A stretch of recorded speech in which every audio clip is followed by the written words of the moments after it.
او د مخې ته یو قصه راغلې زه به بیان کوم ډېره مزداره څه لطیفه هم پکې هم ده یو ملګري مونږ ته قصه کوله پخوا به خلکو د مولیان خصوصا د خانانو ملکانانو اوس خو دا حق ډېر واضحه شو او الله جرأتمن او حق پرست علما هم لږ ډېر کړو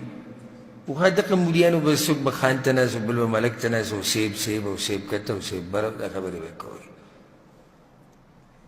نو چېرته د سوات خانانو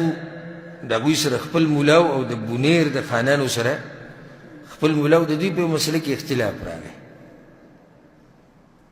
خانانو دا ووایي چې بهی موږ خو په دې کیسو نه پوهېږو خو دغه مولیان به پوه کښېني که د چا مولا وګټلی یو د هغوی دې ټول علاقې وګټله او چې د چا هغه پړ شو نو څه شو ټوله علاقه پړه شوه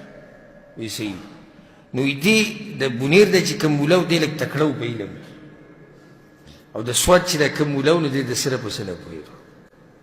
نو دې خانانو ملکانانو وایي څه چل وکړو د سوات چې دا کوم و وی خپل مولا باندې سمې چرګې وښورولې او غوښې او لکه هغوی مطلب دا و چې دا زور به دې سره ډېرېږي دی لکه پهلواني لی چې وباسي او بیا ولې یو نوی پټکی واغوستو ښه غټ تازه راشي کړک ولاړ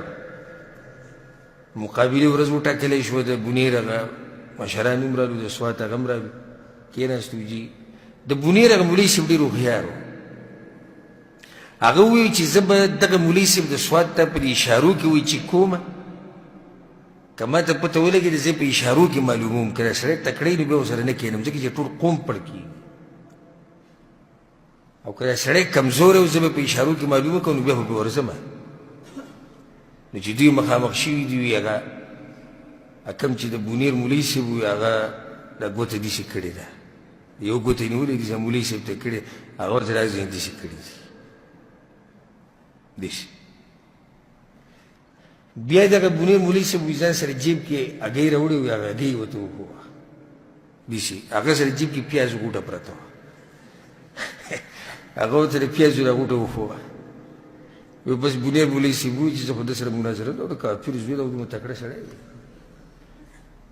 زه مناظرې نه کوم ځکه یې ټول قوم بیلي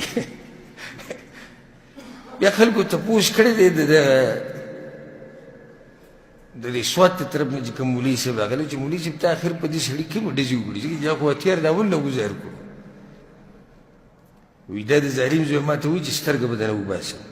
لکه دا یو لاس څه مطلب دی یو ګوتې یو سترګه یې ما ورته وایي چې دواړه به درنه وباسم او بیا ما ته وایي چې موږ انډې وخورو طاقتور یو ما وایي چې د پیازو نه یې بغیر نه شي وخوړی بیا خلک د بونیر په مولوي صاحب پسې لاړو چې مولوي صاحب آخر دې مولا کې څه کمال و چې ته یې داسې وویروړې ته هم ښه تکړه سړی یې وایي هغه ډېر تکړه سړی دی اصل علم وایي څنګه تا ته څنګه پته ولګوي ما ورته وایي چې الله یو دی هغه ته خپلې معنې راویستې دي دی خپلې وایي ما ورته وایي چې الله یو دی هغه وایي چې الله هم دی خو پیغمبر هم دی په حدیثو کې به هم خبرې کوو او حدیثو علم خو موږ سره ډېر نشته وایي بیا ما هغه ته هګۍ وښوه چې دنیا ګول ده یا هغه وایي چې داسې ګول نه ده هغه د پیازې د غوټو په شان ګول ده نو د ده سره خبرې کېدې او ډېر تکړه و سره خبرې نه کېدې ما ته د اول نه وي هغه چیک کړو او خبر نه و چې هغه ځان لا غریب په څه نه پوهېږي دا دې خلکو به دا مولیان ساتلي و دا مقابلې به وي ښه نو اوس تاسو نه دا سوال کوم خبره خو منځ کې و هسې راله د طبیعت د خوشمزاجۍ دپاره خو چې داسې یو مولای چې د یو قوم مشرانو سره یي او د هغوی دپاره مقابلې کوي او خبرې کوي دی به حق بیان کړي چېرته د خپل قوم ته به حق بیان کړي د خپلې علاقې ته به حق بیان کړي نشي بیانولی نو په هغوی کې دا بیماري وه